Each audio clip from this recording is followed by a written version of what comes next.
So, Nick, the last time we talked was in '94, and which is a long time ago. And a lot of things.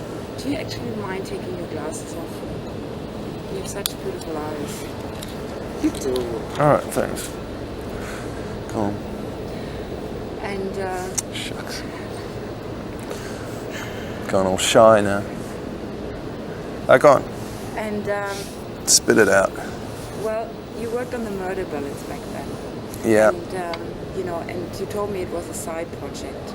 Well, we all know now what happened. So could you tell me a little bit what your initial idea actually was about the murder ballads, and how it developed then after it was released?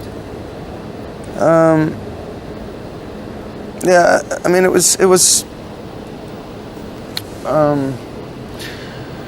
I mean, I'd written a. I'm sorry, I gotta start in. Rough day. Try and take this seriously. Right. I wrote a couple of songs, O'Malley's Bar and Song of Joy, I think they were. And they were two very long songs. One of them, I don't know, O'Malley's Bar's 10 minutes long or something like that. 13 minutes, is it? I can't remember. It's very long anyway. And I really liked these songs, but they didn't, particularly O'Malley's Bar, but they didn't they never kind of fitted on any record that we were making around that time. They'd been floating around for a fair while, and so I think that the idea came along that we'd make a murder ballads record to accommodate these two songs, really. And but we didn't take it very seriously. We took it. I mean, it was an idea that's been floating around for a long time, back since the end of the Birthday Party, to make an album of just murder ballads. So it wasn't taken very seriously, but and we recorded it very quickly and wrote the songs very quickly. And then you did the duet with Kylie. And we did the duets as well. And then it became a hit. Yeah. I mean, in your long career, I mean, this was the first hit you had. What this commercial success? How did that change things for you, and how did you feel about that? That it actually came, through a record which you didn't even consider as a. Well, I mean, I think we all just sort of sat back and looked at it with a certain kind of healthy sense of irony about the whole thing, because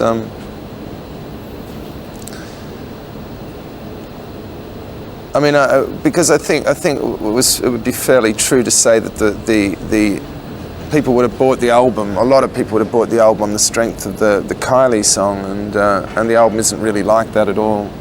And so there was a certain kind of satisfaction about knowing that you could get that we could get our records into the kind of living rooms of people where they don't really belong. There's something satisfying in that. I had little kids come up to me and say, "You're that old bastard who sings with Kylie Minogue," and stuff like that. And, but I was kind of for a week or two as a well-known face around town. But that all kind of it all sort of settled down, and I'm back, living in obscurity again. That's quite nice as well. Yeah, I mean. Can you guys keep it down, please? Could you? We actually reserved this area for this time. About 10 minutes. No, a bit longer. Yeah. Okay. Yeah, I mean, for you, you're always been kind of shy, and suddenly the spotlight was on you everywhere. You had to do all this MTV Raycode thing, and that must have been kind of awkward for you, was it? All promotion for me is awkward. It doesn't sit well for me in any form, whether it's MTV or whether it's this or whether there's anything. It's all the same to me. It's all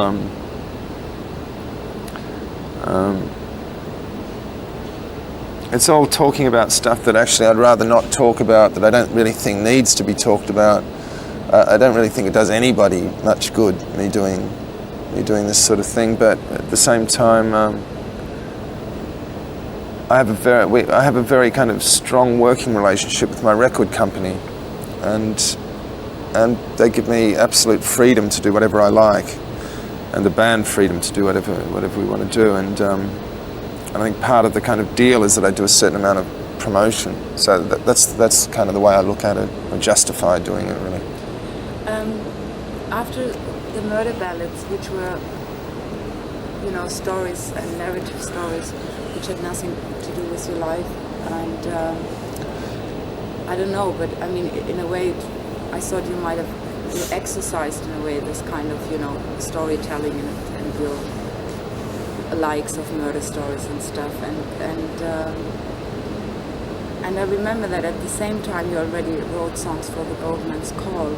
Do you think that was almost like you exercised one thing to allow the other one really to come up? I don't know. I think that you know, the murder ballads was dealing with something that I dealt with a lot anyway, and you know, I've always written songs like that, and I'd been writing songs like that all my life. And the Boatman's Call songs were kind of new in that they were very much tied to experience, and they were really a kind of poetic articulation of what was going on in my life, and that in a way is quite a new thing for me to do. To do it so boldly, I guess, and so I mean, I think that all my songwriting's been kind of heading towards that, towards this anyway. I think that when we put out a record, the last record we put out, which is the best of record, looking at that, it made things quite clear to me about what I've actually been banging on about all these years, and I think that I have been kind of trying to write a particular sort of song, and probably going about it in a lot of wrong ways, but trying to work out how to write a particular sort of song, and it is I'm trying to write a great love song in some way, and I guess that's been my kind of mission in some sort of a way, and that becomes clearer. I mean, there's been escapades into other things, but that's basically what I've been trying to do, and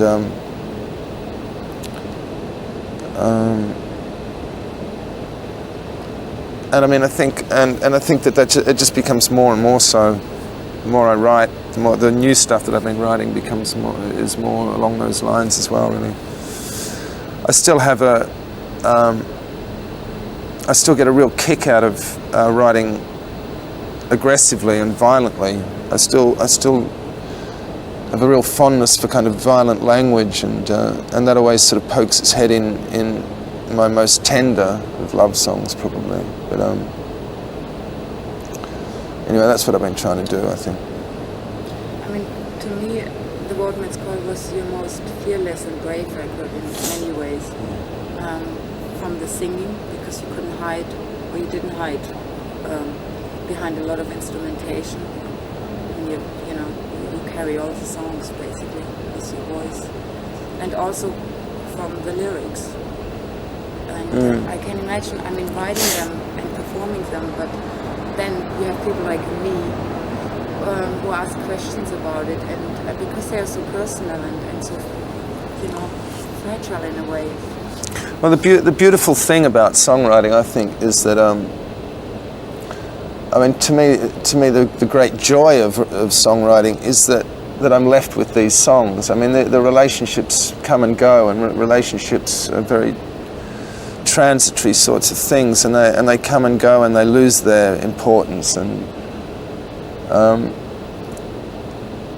what obsessed me and kind of it was everything in my life a year ago is absolutely nothing in my life this year, and I guess that's the whole nature of the thing.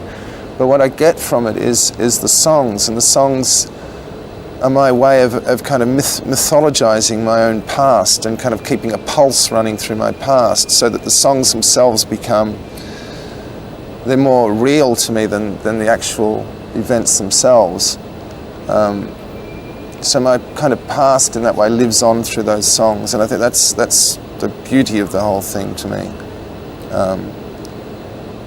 All of my songs attach themselves very strongly to particular situations, whether I've actually written them about them or not. They're to me, in my mind, all attached to particular situations that have gone on. So that I have the opportunity to kind of reinvent my past and mythologize it, to make it heroic and to make it bold and to make it full of love and a lot of things that perhaps it actually isn't, that it isn't like at all. How is it then when, when these things become past, but you still perform these songs? Does that bring all this back, or do you just translate it to the next person? No, I don't just translate it to the next person, but I write new songs for new people. But the songs themselves are written. The last thing the songs are written for is to make a record out of them. They're generally written to people, and they're written to flatter or to take revenge or to hurt or to make people feel good or better, or they're written for a host of different reasons, but they're pretty much written for other people. They're as kind of gifts in some kind of way to other people, and so the people that they are written for remain attached to those songs. I don't know how to put this really, but I often found in your songs that there are two ways you write about women. There's one is very physical, how you describe it, and then there's the spiritual ones. But I've hardly found. What other ways are there? What other ways are there? No, but they are separate. You never combine that in one song. I find, and on the Boatman's Call especially, it's the spiritual side is very emphasized. I don't want to say persons, but even, that you even sense that. I think that songs are written in different feeling in different ways, and most of my relationships have been quite short, and that's actually that's not true at all. So I'll edit that. The newer ones, maybe. The newer ones.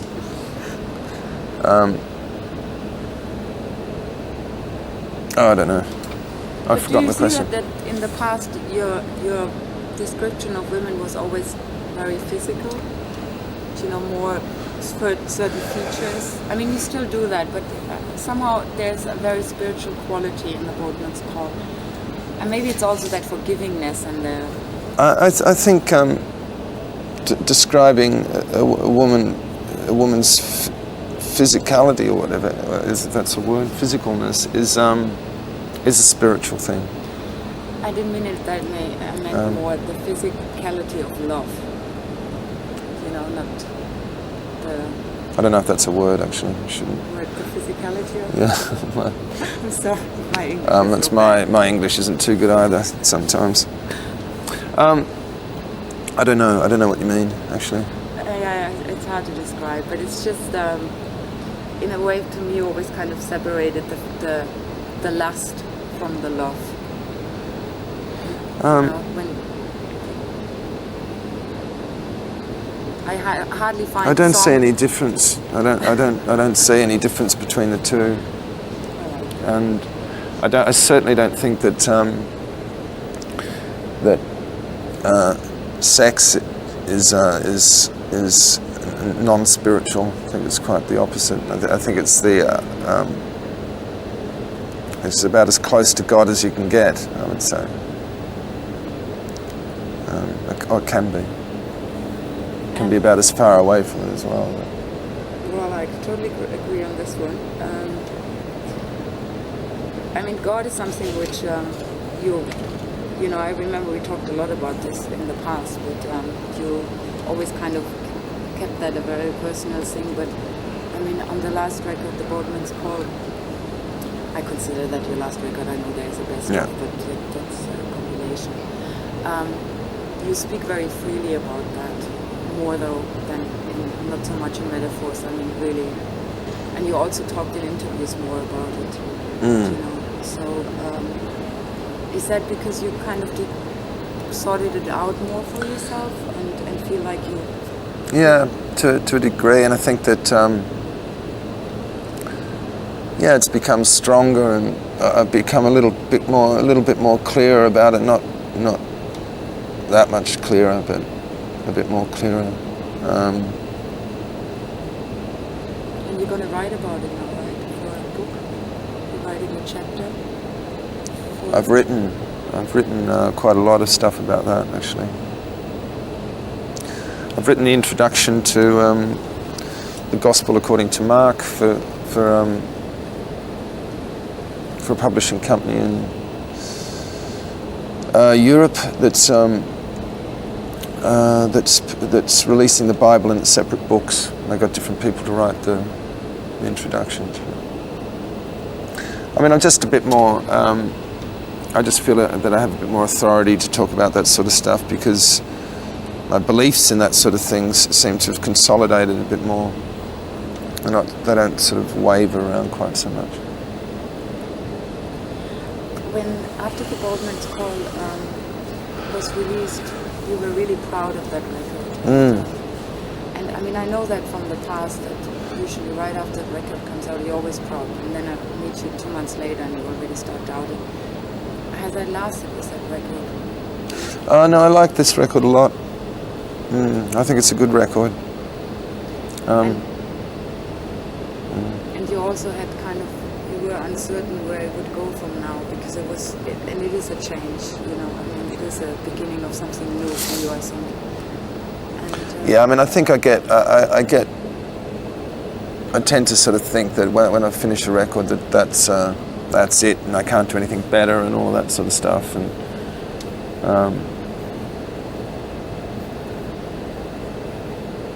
But you know, I mean, and then I write new songs, and I mean, I don't really know what the next record will be like at all. But I'm writing songs and stuff like that. I mean, it also has changed the look of your live performances. And can you describe that a bit? And also, do you think if that's going to be for future concerts? Do you think that's kind of an indication that it's more going in that direction? In what direction? Well, you know, the lives that have changed very much. I don't know. I have my back to it most of the time. I don't really know what's going on back there. But I'm told that there's quite a impressive light show going on, and I think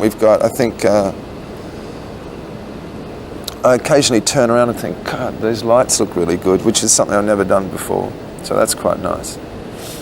But I think that the major difference that's going on in the band is there's well, for me anyway, it's probably always been this way for the musicians, but I feel much more a part of the band, much more involved within musically.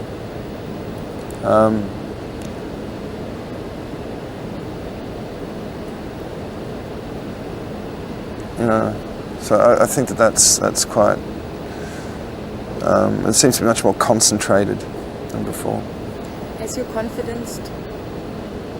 Was that a boost on your confidence, that record, in regards of songwriting? Yeah. In what way? Well, I think I'm able to write. I think I'm able to write really good songs, and I think that and I think that the songs they're good in that I can sit down, and there was a piano here, I could play most of them, and they would work in that setting of just in the most rawest, naked setting. These songs work, and a lot of other songs that I've written depend upon other things. They depend on a band and kind of energy levels and things like that. And these songs work in the most basic form. So that's quite pleasing. You're gonna do a seminar in Vienna, right? Yeah. That's great. Yeah, I'm teaching there at the Poetry Academy. I'm going to reintroduce corporal punishment and so forth. But you're also gonna teach them how to write a love song, right? Yeah, I have to do a lecture and I have to do classes on. I'm teaching on the love song. Yeah. Have you ever done something like that? No, I haven't. Should be quite interesting.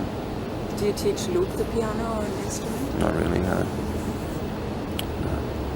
But you have a really good relationship with Luke, right? And, This is the wind-up question, isn't it? you hate that question? No, it's just when they always ask me about my kid at the end, and then it's time. Then that's it. I always kind of glaze over and. No, it's not. Wait, I haven't finished the question. And having Luke, has that kind of changed your look at your own relationship with your dad? In retrospect. Yeah, I guess it has. Yeah. My father is kind of reared up out of I don't know where over the last few years, and I guess that's definitely got to do with me having my own son. And he seems to have his hand in just about everything at the moment.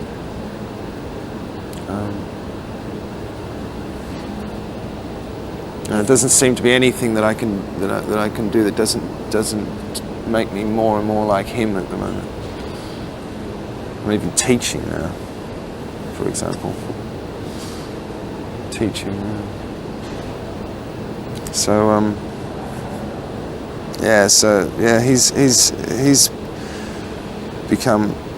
he's become very prominent in my life. He's dead, as you know. Over the last few years, yeah. That's quite interesting, right?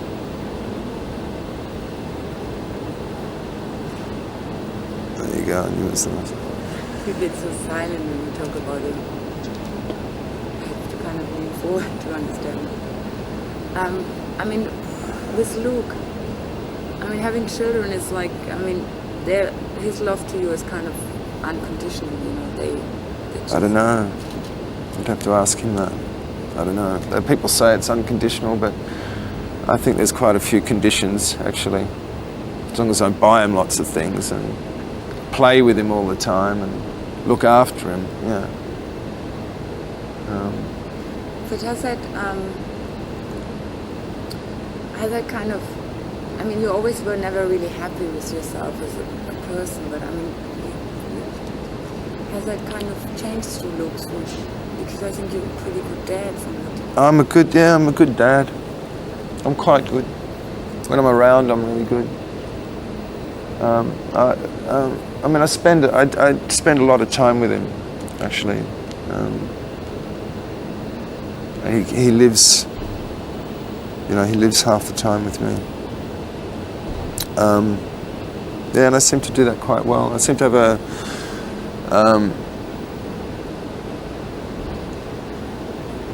I have quite a gift with children in general, I think. I've always been quite good with kids, and I find being a father really easy. I meet other fathers and other parents, and they seem to be kind of exhausted by the whole thing, and I find it really energizing and very easy thing to do, to be a father. Are you a more happier man nowadays? I'm pretty happy at the moment, yeah.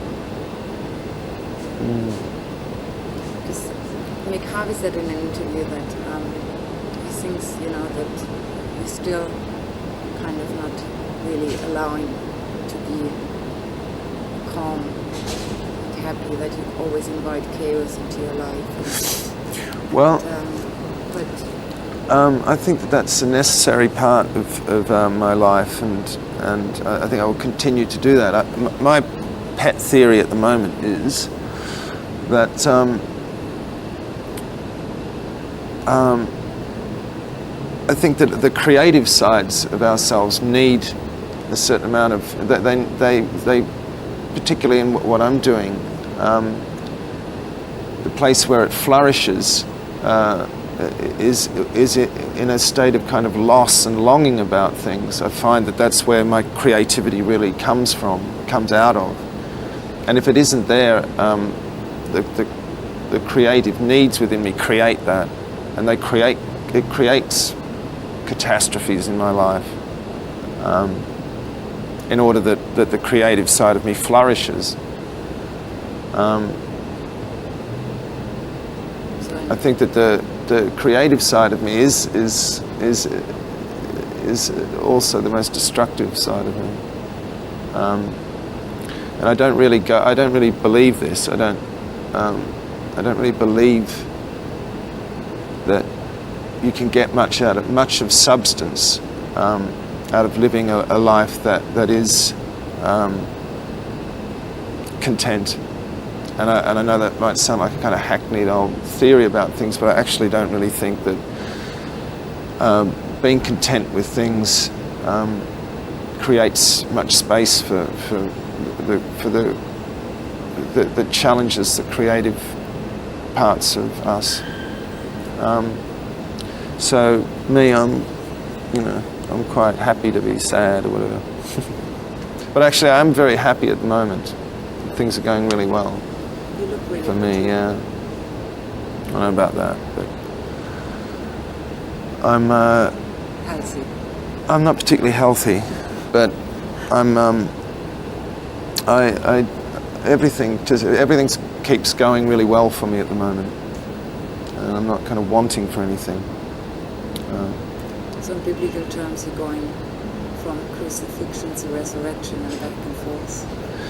Well, it tends to be that way, but I've never been so complete as my life doesn't seem to be so complete as it is at the moment ever, and that's quite good. I don't know how long that will last, of course, but that's certainly the way it feels at the moment.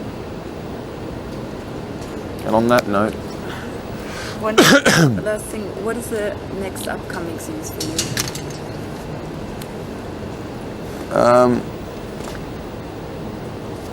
Well, I'm just going to do I'm going to do more writing.